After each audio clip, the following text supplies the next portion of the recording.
Hey guys, tonight we're doing something a little different. You already know what happened on April 15th, 1912. The iceberg, the lifeboats, the heartbreak. What you don't know is what came next, when the world woke up and realised the unsinkable had, well, sunk. We're diving deep into the aftershock, the cover-ups, the quietly heroic, and the utterly bizarre.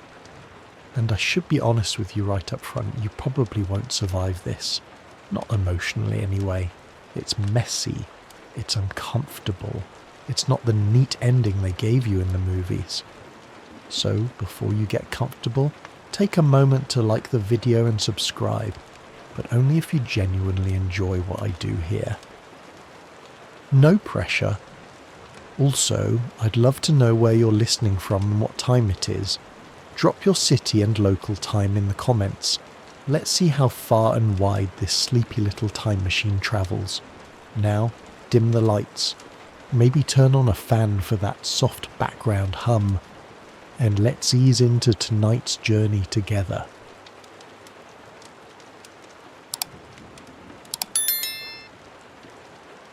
You're sitting in a lifeboat. The darkness isn't pitch black anymore. It's more of a dull grey blue, like bruised skin as the first streaks of dawn slip over the freezing Atlantic. Your hands are numb, your feet. You stopped feeling them hours ago. Around you, the water stretches into a thin, shimmering horizon, the colour of steel and sorrow. Bits of debris bob lazily, chair legs, a half-sunk trunk, a woman's hat. Somewhere out there, someone's still calling for help, but not many. Most of the voices are gone now. You're one of the lucky ones, if that word means anything out here. The lifeboat you're in is overloaded, of course. Knees pressed against knees, strangers leaning on each other out of necessity, not comfort. A man in a steward's uniform is slumped beside you. Eyes closed, lips cracked. The young boy next to him whispers, "Is that the rescue ship?" Every time someone sees a shadow on the horizon, but so far nothing but sea and sky. Then it comes, a puff of smoke first, barely noticeable against the pale dawn. Then a sliver of a ship, small at first, but growing. The RMS Carpathia slicing through the waves, her engines pushed to the limit. She's not built for rescue, not built for this many people, but she's all you've got. As she gets closer, you can see crew members on deck waving, throwing ropes, calling out, "You don't cry because you can't. Not anymore."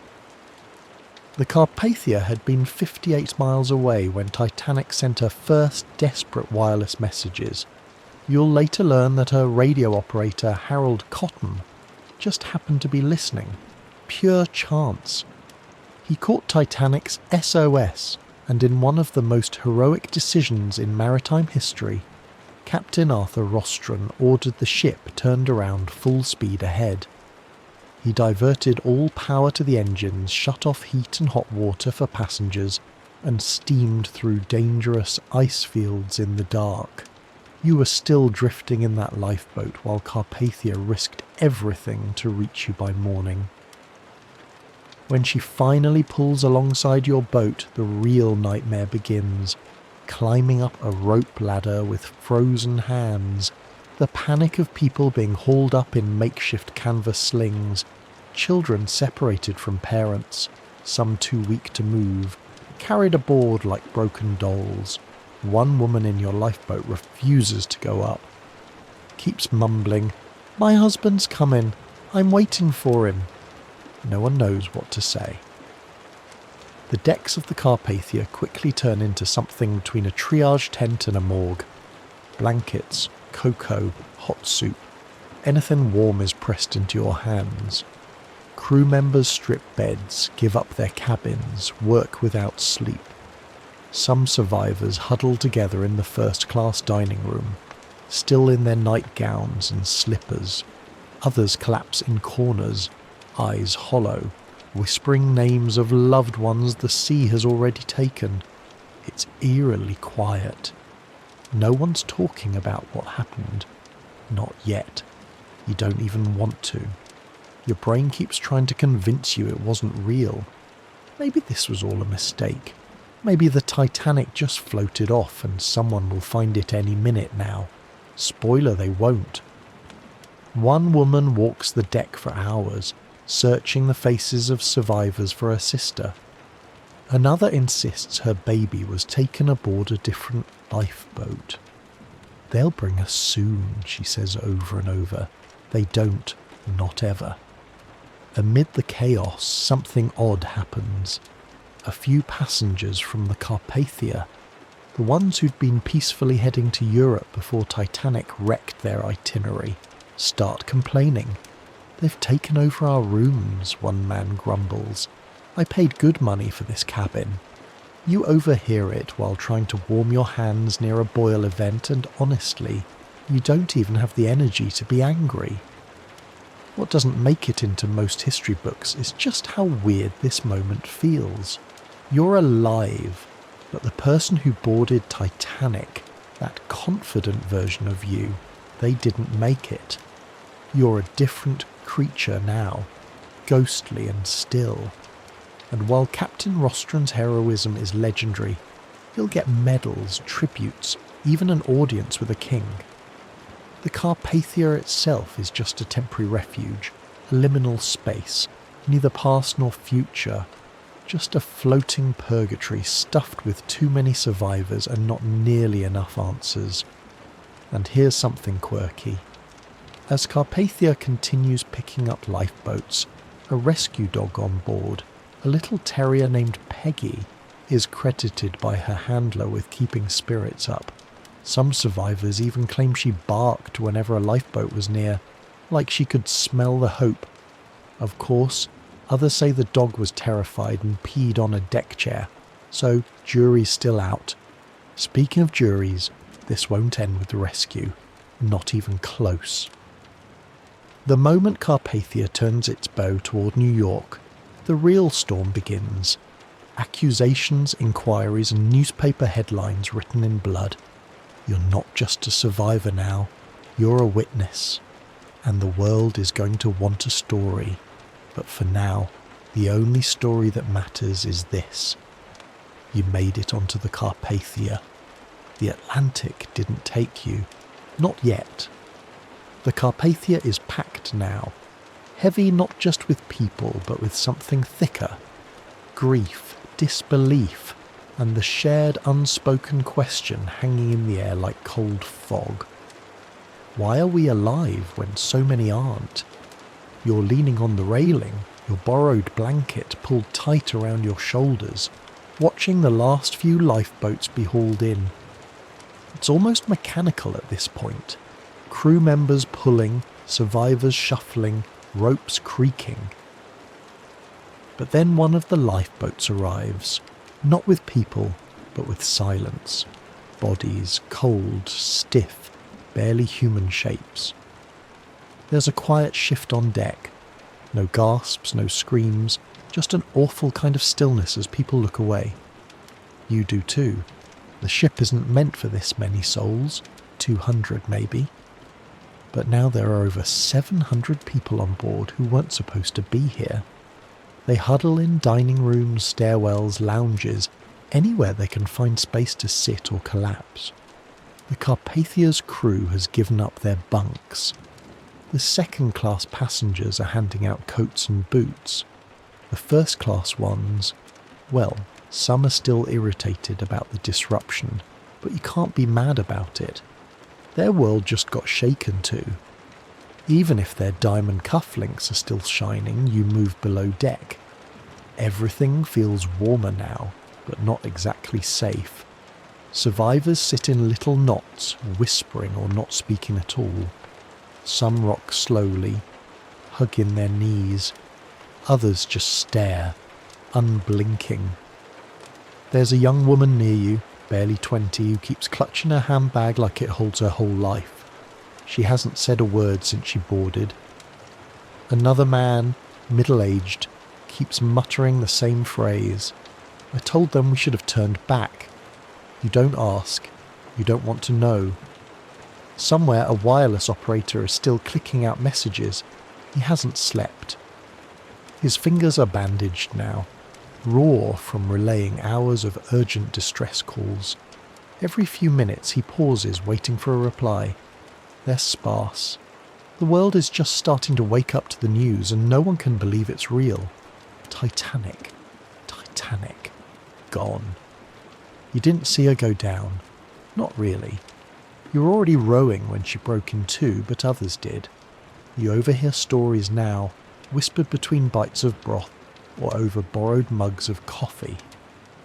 One woman says she saw the stern lift skyward with people clinging to the railings like flies. A fireman, his face like stone, describes the lights blinking out one by one. She screamed, he says. The ship, she screamed as she snapped. And you realise something awful. The ship itself was a character in this story, a villain, a victim, maybe both. Captain Rostron, who is now pacing somewhere on the bridge, has already sent the message. We are bringing survivors of Titanic disaster. Many require medical attention. He's calm, focused. If he's overwhelmed, he hides it well. You'll hear later how he organised lifeboats to be pulled up by priority. Injured first, women and children, then the rest. How he had hot soup ready before the first person even touched the deck. How he prayed with his crew before sunrise and ordered silence out of respect once the worst was clear. There's a fragile dignity to how this is handled considering the scale of the loss. No one is yelling. No one is blaming. Not yet. It's too soon for fury. Right now, it's all survival in the barest definition of the word. You live. That's it. That's your job now. Still, in between the horror, you catch glimpses of humanity. Someone quietly giving up their gloves. A teenager gently brushing a stranger's hair. One of the ship's cooks makes extra tea and sets it down beside anyone trembling. It doesn't feel heroic. It feels necessary. The bare minimum kindness that keeps the cold from winning. Of course, not everything is calm. In one corner, two survivors argue about whether the lifeboats could have returned to pick up more people. One insists they were ordered to stay away from the cries. The other says bitterly that the women on his boat refused to go back. Didn't want to hear the screams, he mutters. And again, silence falls like a curtain. Guilt will be the quietest passenger aboard this ship. And then there's the weird stuff, because tragedy always brings weirdness. A rumour starts among some of the survivors that the iceberg was actually two icebergs fused together, like some kind of ghost ice twin, even more unstoppable than the average frozen menace. No one can prove it, but the image takes root. Then there's a man who swears he saw a green light hovering above the iceberg. An omen, a hallucination. He's adamant. People nod politely, no one pushes him. In another room, a woman insists the Titanic didn't actually sink. She says it was an insurance scam, a switch with her sister ship Olympic. It's all fake, she whispers. We were never on the Titanic. You chalk it up to shock, but years from now, you'll hear that same theory spun into books, documentaries, even YouTube deep dives, and you'll remember her. This wild-eyed woman wrapped in 3 blankets, planting the seed of a legend. By the second day, people start to write letters home, diary entries, witness statements scribbled on hotel stationery. You find yourself doing the same. You need to make it real somehow. Otherwise it's just flashes of memory. A woman falling, a violin still playing, the night sky glittering with indifference. You hear whispers that not all the officers survived, that Captain Smith is gone, that J. Bruce Saisme, the White Star Line chairman, made it onto a lifeboat, and people are furious, that someone shot themselves, that steerage passengers were locked below decks. So many whispers, some true, some not, but all wrapped in this new mythology being born even as you sail toward land. As Carpathia churns toward New York, the mood begins to shift from numb to anxious, from quiet grief to restless unease. Reporters are waiting, families are waiting, and you start to realise you're not going to be left alone. People will want your story, your face, your angle, but you're not ready, not yet. You don't even know who you are anymore, and that's when someone finally says it out loud. A nurse maybe, or one of the stewards.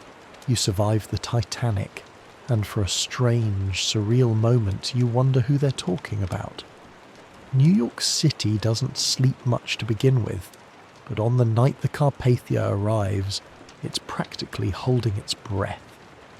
You're still aboard, crammed into the railing alongside hundreds of other survivors, watching the flickering lights of the harbour grow closer then brighter, until they stretch out like a constellation on land. Tugboats crowd the water, their horns wailing like ghosts. You can see crowds gathered at the pier already, pressed behind wooden barricades, waving handkerchiefs or holding signs scrolled with names. Some are crying, others are stone-faced, waiting for news they're too afraid to hear. The dock is a blur of uniforms and flashbulbs. Police officers try to keep the crowd in check. Reporters yell questions before the gangway even lowers. A woman faints.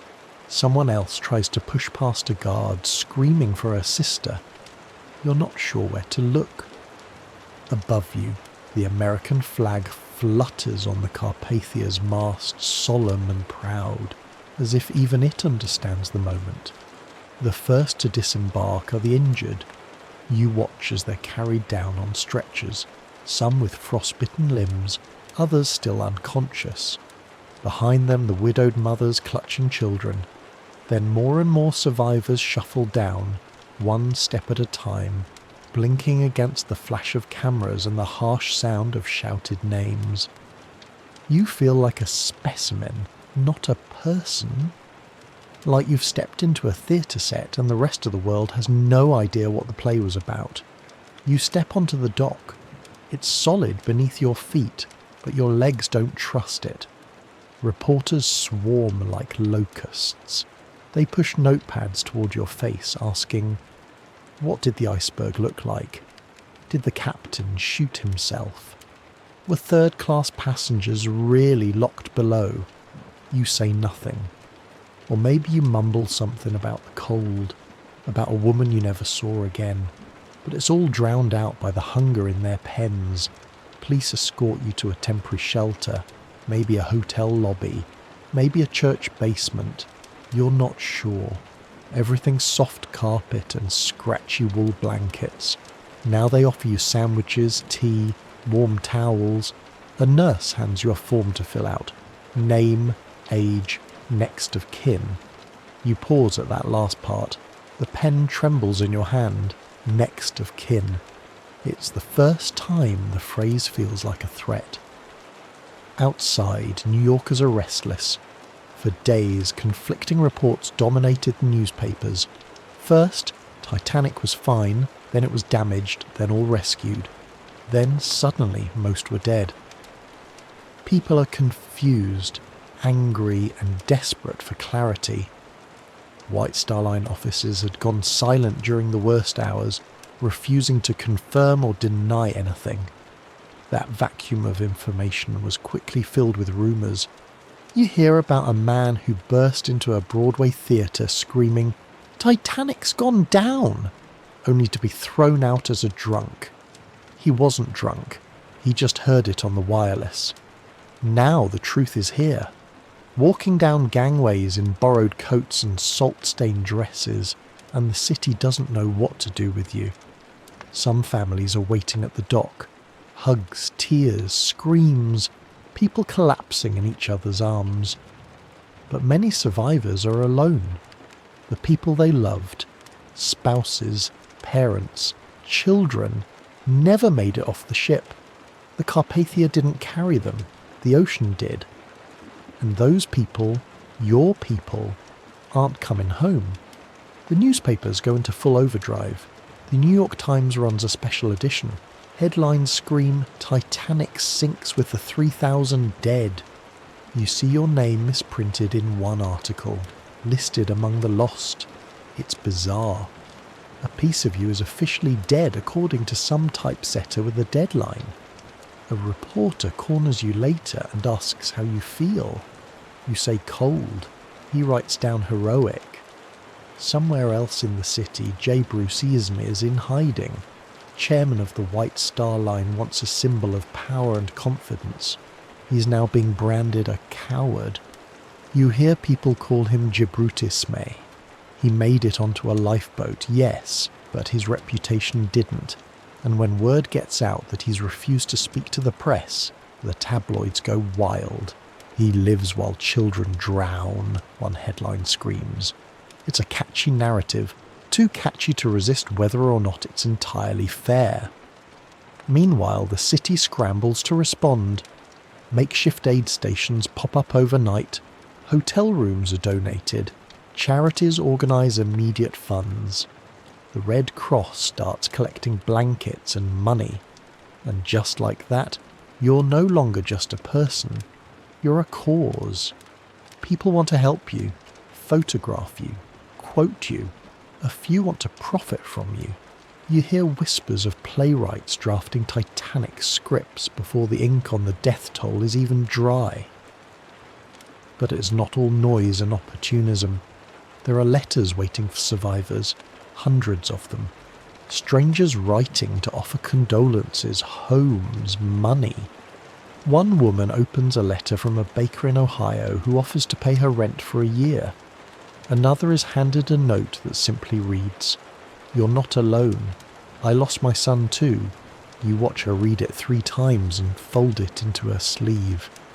The night passes strangely. You sleep in spurts, waking to city sounds that feel too loud, too alive. The rattle of a trolley, a newsboy shouting headlines, a baby crying in a hallway. You wish you were still on the Carpathia. Weirdly enough, it was quieter there. You think you left a part of yourself in the North Atlantic, bobbing on a black sea with stars like knives in the sky. And maybe the weirdest thing of all, nobody really knows how to talk to you. They want to know everything, and yet they flinch when you start to tell them. People ask how cold the water was, then change the subject halfway through your answer. One man pats you on the back and says, "Well, God must have had a reason for saving you," and walks away before he can say anything. Some of the survivors, especially the wealthier ones, are already planning their return to England. You overhear them booking passage on ships. Yes, ships. Can you imagine? After all that, they're ready to step right back onto a deck and trust it won't split in half. You feel a cold sweat just thinking about the idea. But it's not just fear, it's confusion. You still don't understand how such a massive, glamorous, supposedly invincible ship could vanish in less than 3 hours. And no one seems to have a straight answer. The story is already fragmenting. Some say the ship turned too late. Others blame cheap rivets. A few claim there weren't enough lookouts. Then there's the iceberg itself, a floating wall of frozen death, now long gone, drifting silently into obscurity. And that's what begins to gnaw at you. Late that night, in a borrowed cot in a borrowed room in a city that's trying to mourn something it still doesn't understand. The iceberg didn't sink the Titanic. People did. People made the decisions. People ignored the warnings. People built the lifeboats for appearances, not survival. But no one wants to talk about that yet. They just want to hear your story. And maybe, has just maybe, twist it into something they can live with. You wake up to the sound of footsteps, heels clicking, boots scuffing across tile, and the low murmur of conversations in too many languages. The sun's up, but you can't feel it. The city's alive again, noisy, impatient, and already Titanic is fading into myth.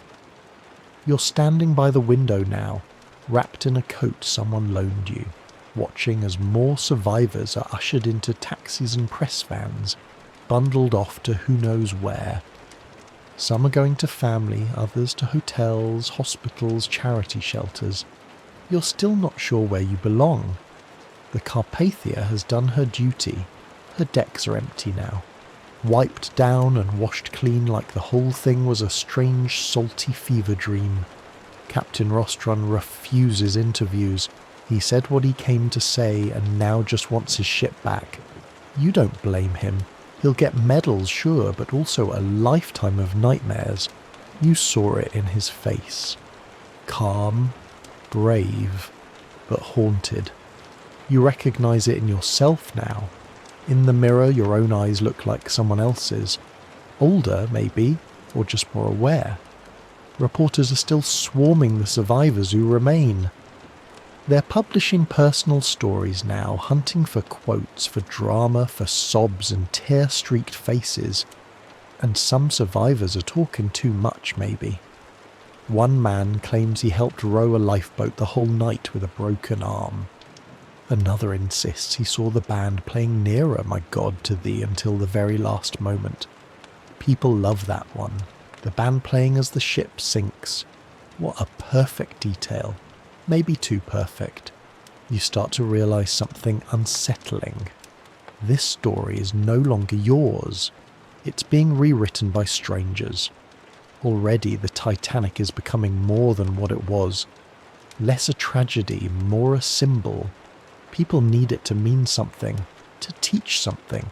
But you're still trying to remember what your last meal on board was. You think it was soup. Then you get called into a room. You and a dozen other survivors.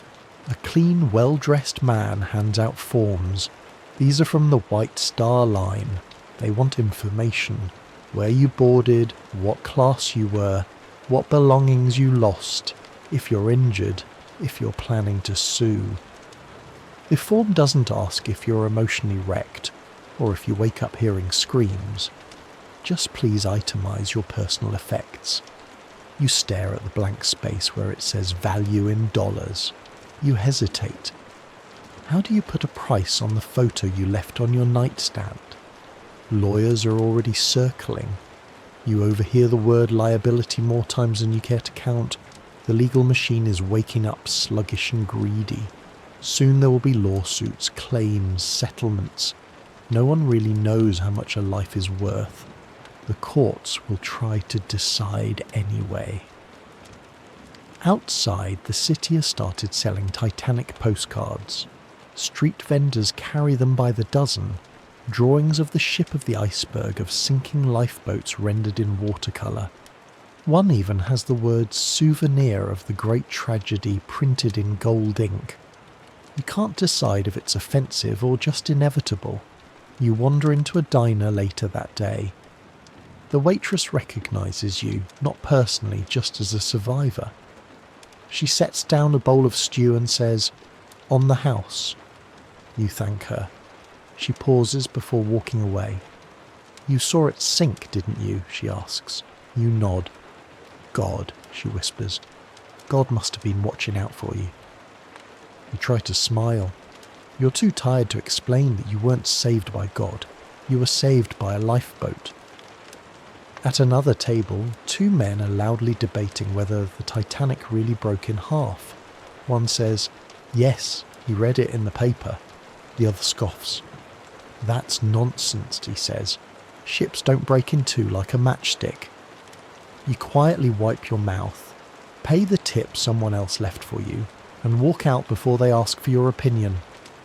Back in your hotel room, there's a knock. A woman stands there, tall, thin, veiled. She introduces herself as Margaret Brown. though everyone's calling her the unsinkable Molly Brown in the papers now. She has a force of nature kind of energy. She's a survivor too, and she's already organising relief efforts for the poorer. Passengers, Irish immigrants, Syrian families, third-class women with nowhere to go. You've heard she argued with crewmen in her lifeboat, forced them to turn back to look for survivors. That kind of stubbornness carries. She presses an envelope into your hand. For anything you need, she says, don't be shy about asking for more. She's not the only one. Across the city, fundraisers are happening in churches, theatres, even department stores. Millionaires are offering aid. Volunteers are collecting shoes, clothes, blankets. For a moment, you're overwhelmed. Not just by grief or fatigue, but by how deeply people want to help. Strangers, people who weren't even there. It almost makes the whole thing feel survivable. Almost. But not everything fits neatly into that uplifting frame. You meet another man later that evening, a fellow second-class passenger. He tells you his story in a voice as dry as sand. How he watched a collapsible lifeboat flip over. How he clung to it with 30 others until the Carpathia arrived. How one man froze to death while still holding his wife's hand. They say we're lucky, he mutters. I feel like a thief, like I stole someone else's place. That sticks with you. The idea that survival isn't just about luck or bravery, but about accident.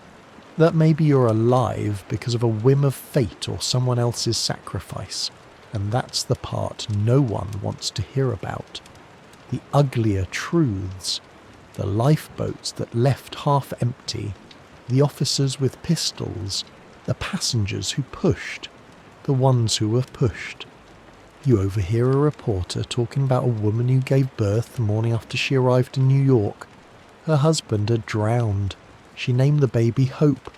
He writes it down like it's poetry. But you know the woman.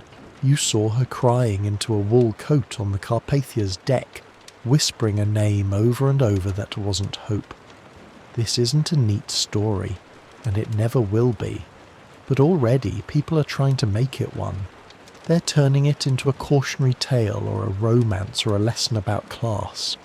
You can feel yourself being packaged, your pain carved into digestible pieces for public consumption, and honestly, you're too tired to stop them. The next morning you're escorted into a grand building. Marble floors, velvet chairs, the kind of place where everything echoes.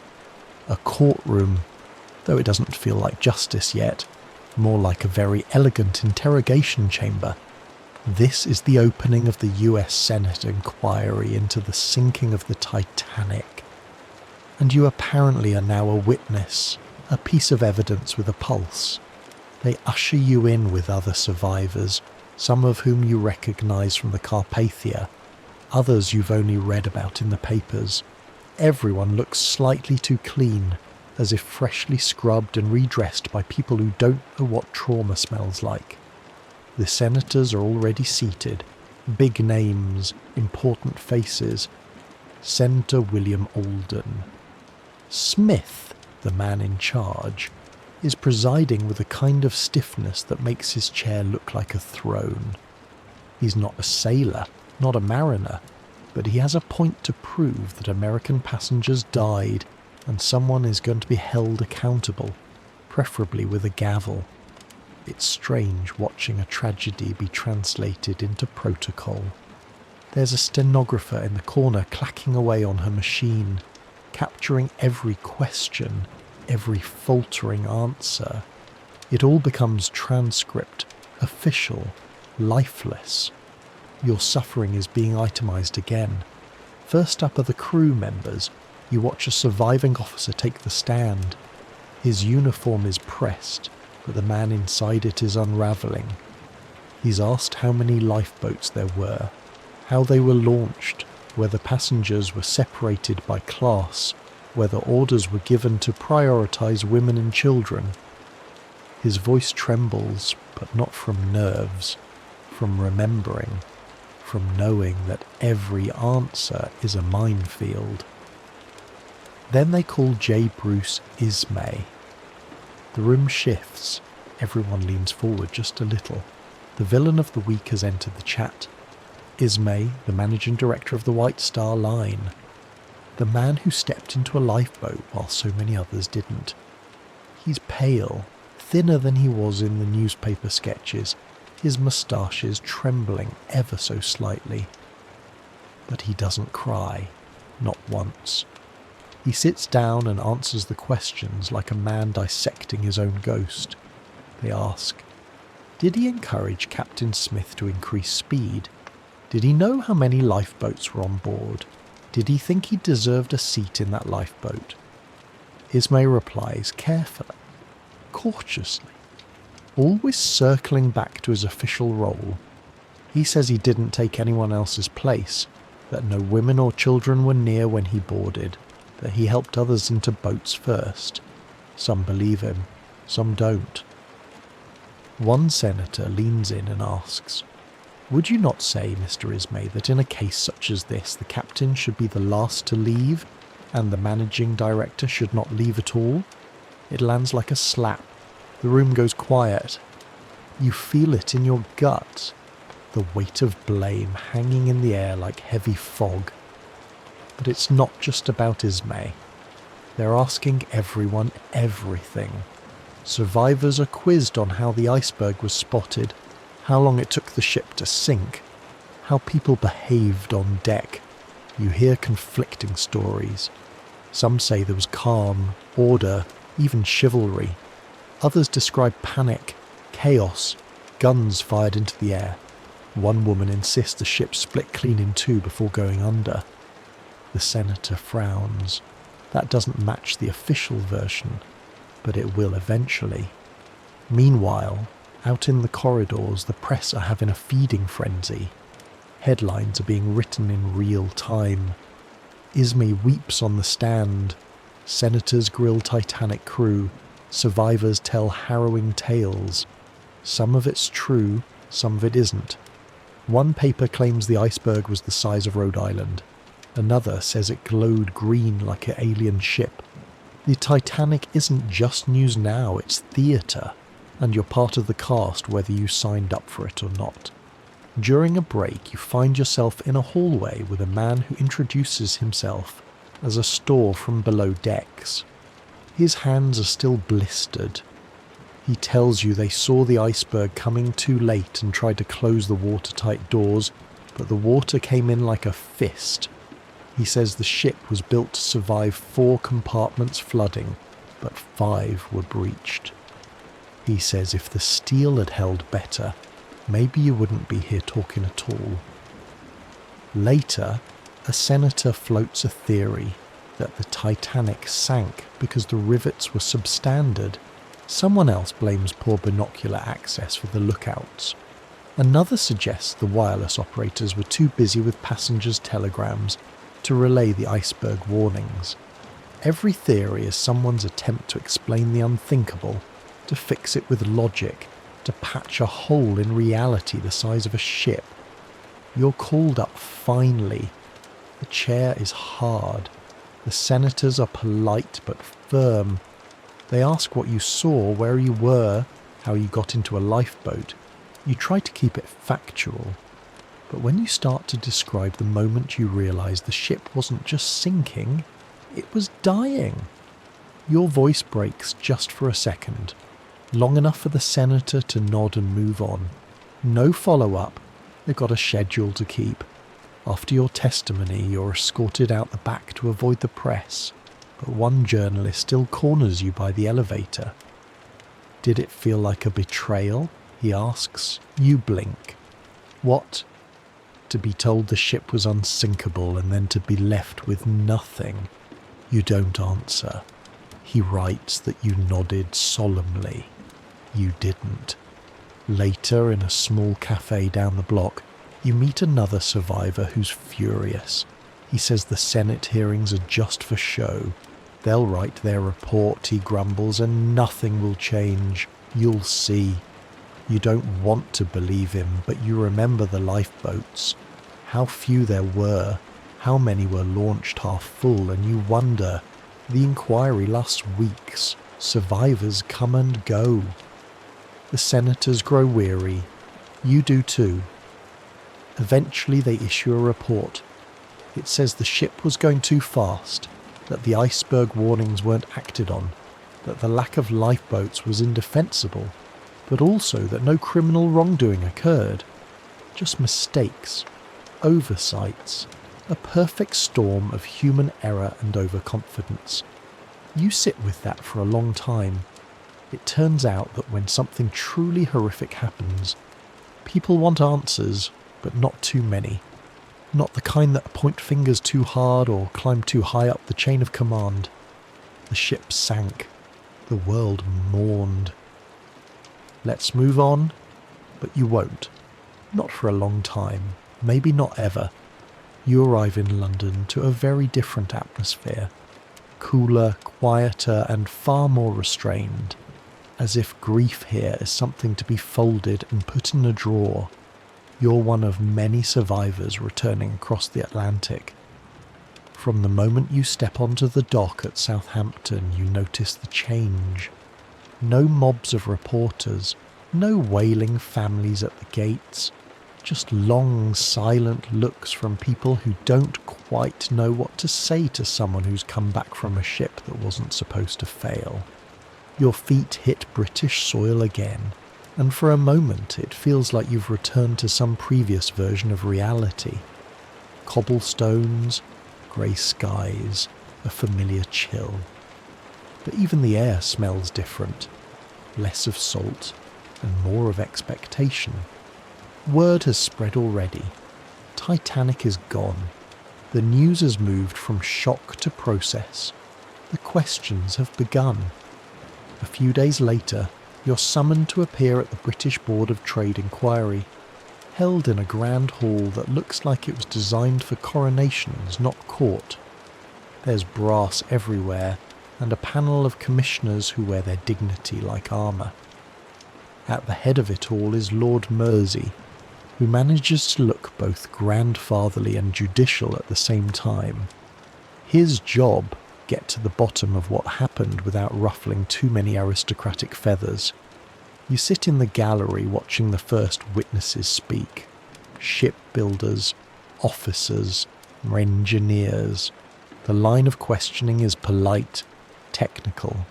Where the American inquiry had fire, this one has formality. You quickly learn that Britain's pride is very much on trial. Titanic wasn't just a ship. It was a British ship built in Belfast, crewed largely by British men, designed as a floating statement of industrial supremacy. And now it lies in pieces on the ocean floor. As the hearings unfold, one thing becomes clear. Nobody wants to blame the system. They're quite comfortable blaming icebergs, fate, and the regrettable speed of the vessel. But ask whether shipping regulations should change, and suddenly people start clearing their throats and dodging eye contact. You see officers fumble when asked why lifeboats were launched half full. One admits he wasn't trained for emergencies. Another insists there was no panic. You feel your stomach tighten at that one. What bothers you isn't just the gaps in memory. It's the suggestion that everything happened as it should have. The crew performed admirably under the circumstances. Someone says no evidence of cowardice.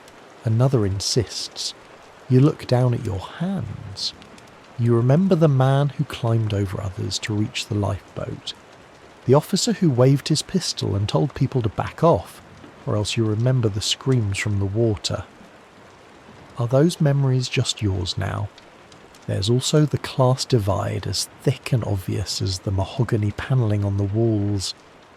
First-class passengers are given the most time, the most polite questions.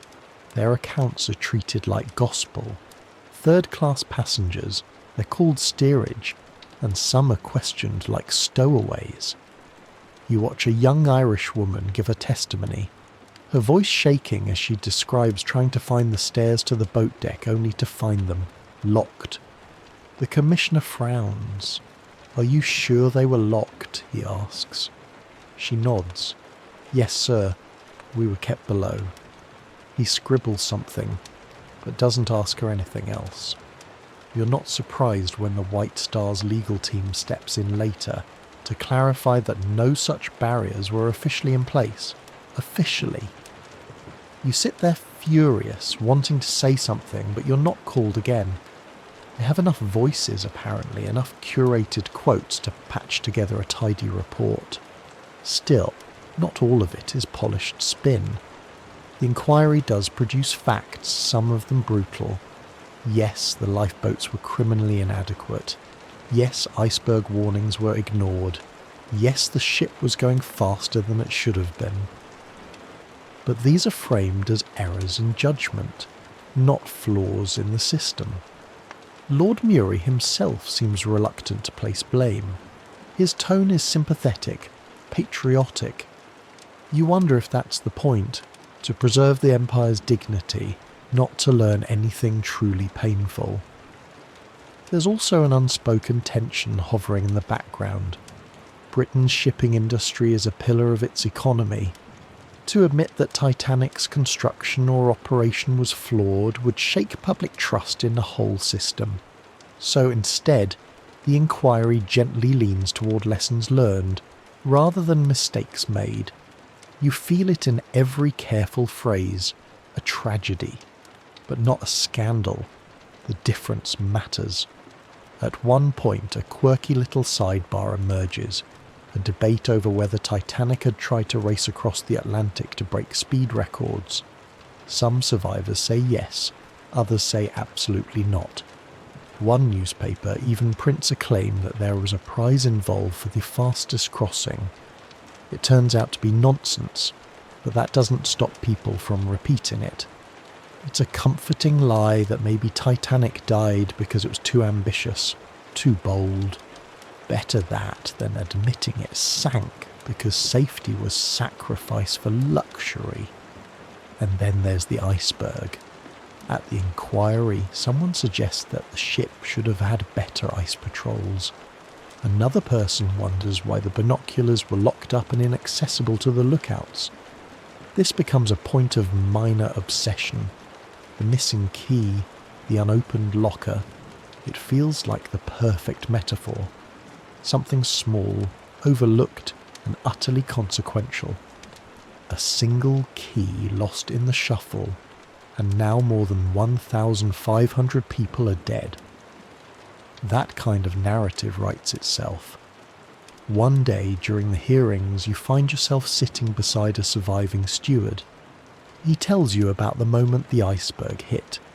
The lurch, the sound, like a monstrous hand dragging fingernails across steel. He says it was like God scratched the ship open. You don't say anything, but the image follows you. When the final report comes out, it's everything you expected and nothing you wanted. The sinking is deemed the result of excessive speed in dangerous waters, compounded by the lack of lifeboats and failure to heed warnings. But no one is blamed outright. Captain Smith, conveniently dead, is praised as a brave man. Ismay's actions are described as regrettable, but not criminal. The Board of Trade, the very body conducting the inquiry, is cleared of wrongdoing. A neat little circle of accountability. Everyone's sorry, but no one's guilty.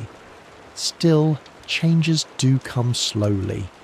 International conventions begin drafting new rules. Lifeboats for all. Lifeboat drills become mandatory. Ice patrols are proposed. But you can't help but feel it's all too late. Titanic already lies broken at the bottom of the sea, and hundreds of voices are trapped there with it. On your way out of the final hearing, you walk past a newsboy holding a fresh stack of papers. The headline reads, "Titanic tragedy ends in reforms." You keep walking. Because for you and for the others who live through it, the tragedy doesn't end. It just echoes. You don't notice it at first. Not really. You're too busy trying to keep your footing in the world again, dodging questions, avoiding crowded rooms, forgetting what it felt like to drift in open water while people screamed around you. But then slowly you start to see it. How the story of the Titanic is changing right in front of your eyes. The press isn't just reporting anymore. They're creating, shaping, twisting real horror into something shinier, more sellable. You pick up a newspaper at a corner stand and barely recognise the event you lived through. The headlines are getting bolder now, more theatrical. Titanic's final bull. Band played to their doom. Captain's last words, "Be British." There's something almost cinematic about it, like people can't help but rewrite the ending. The facts don't matter as much anymore. It's the feeling they want, the arc, the poetry of it. Sleep now. Let yourself sink deeper into that perfect relaxation. Your eyelids are heavy. So heavy it would take too much effort to open them now. Your limbs feel pleasantly weighted, impossible to move even if you wanted to, which you don't. You just want to drift all the way down into deep, restful sleep. That's it. Just let go completely. The day is done. The work is finished. Nothing more required of you now except to rest, to renew, to dream perhaps of different possibilities, different worlds. But for now, just sleep deep and peaceful, easy and calm. Sleep now. Sleep well. Drifting deeper with each breath down and down into perfect, complete rest.